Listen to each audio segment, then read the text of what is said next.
Hello everyone and welcome back to our channel. Today, I am going to show you how to stop auto updates in the Play Store. So, let's get started. The first thing you'll need to do is open the Google Play Store app on your Android device. Once you're in the Google Play Store, tap on the profile in the top right corner to open the menu. When you click on it, you will find the setting option. Click on the settings. In the settings, you'll see an option, Network Preferences. Tap on it.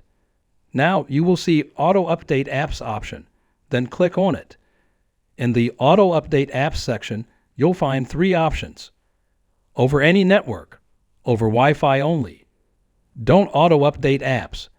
To stop auto updates completely, select Do Not Auto Update Apps. Then click on the OK. This will prevent any of your apps from updating automatically. You've successfully stopped auto updates in the Play Store.